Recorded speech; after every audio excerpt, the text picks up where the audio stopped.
I want to tell you guys something. So, if President Donald Trump can meet with USA company CEOs, I think Donald Trump should meet this person who I'm about to mention in just a minute.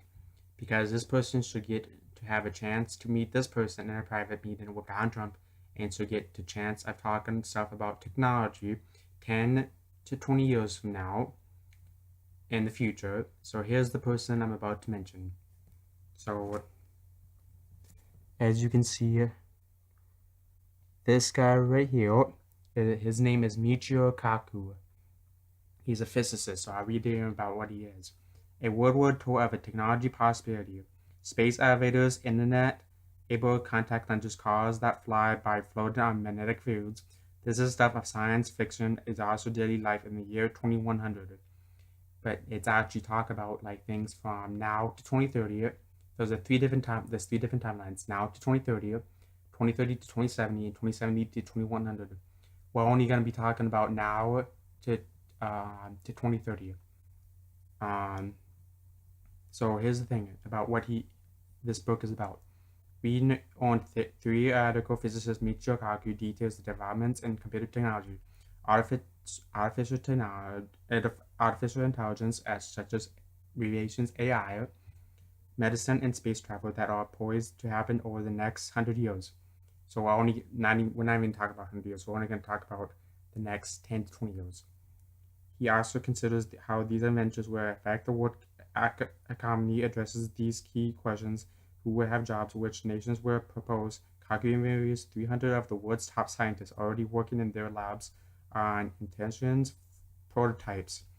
He also takes into account the religious scientific principles that really help quickly. So here's the thing. I'm gonna go a little bit of how to explain why Michio Kaku should meet Donald Trump and how Donald Trump can take effect for Michio Kaku to prevent these things and be made in America that way. So here we go.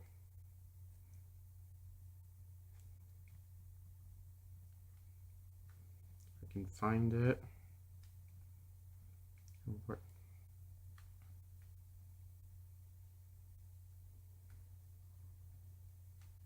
So, in the future, many US military vehicles will have no drivers at all.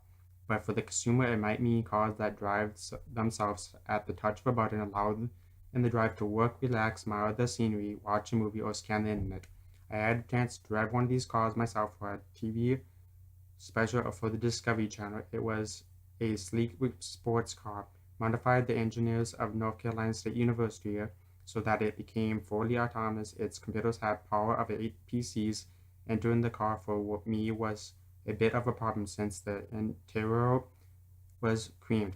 Now that's something, Donald Trump could be working on material to uh, for the stuff like that.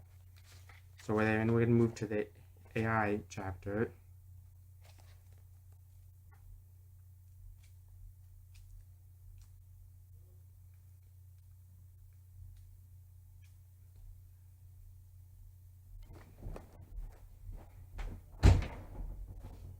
I'm busy yet. Okay.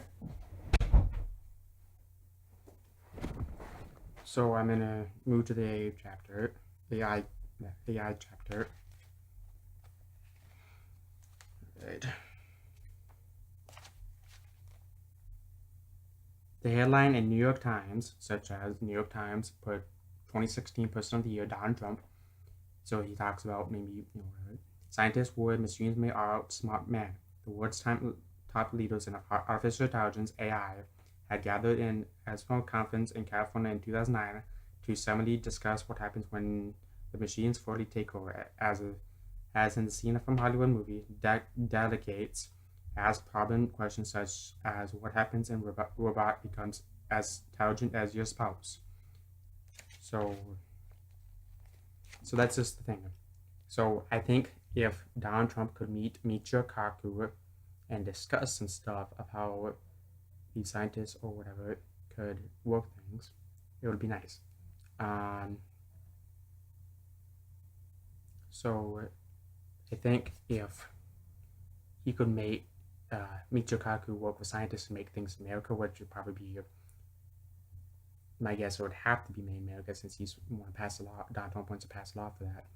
Um, so I think if Michio Kaku and President Donald Trump had a private meeting together and then discuss after the private meeting what to the public what stuff he's working on, what the stuff they're working on together.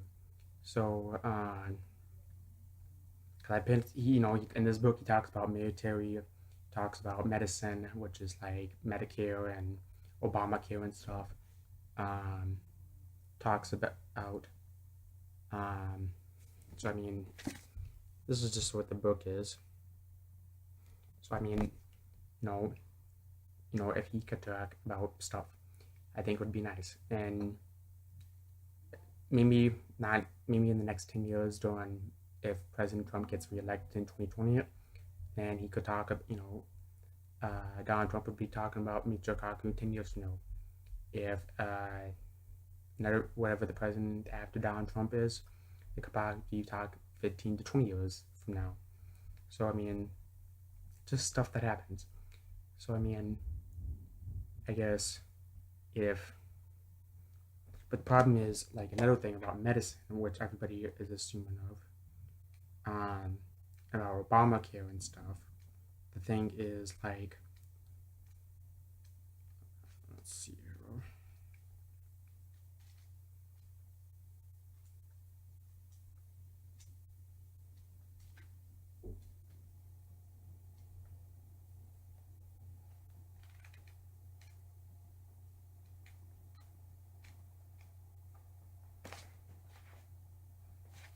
So he talks about cloning, like cloning humans and cloning people and animals and stuff. He talks about, this is the thing that most people are worried about, is Obamacare, about repealing and replacing Obamacare. So I mean, if you really want to hear something, it says a visit to the doctor. As we mentioned in previous chapters, your visit to the doctor's office will be rather routine. When you talk to your doctor in your wall screen, such as wall that's on the window or the wall, talking to your software program, your bathroom will have more sensors than a modern hospital. Suddenly detecting cancer cells years before tumors form, so 10 years before before you get cancer.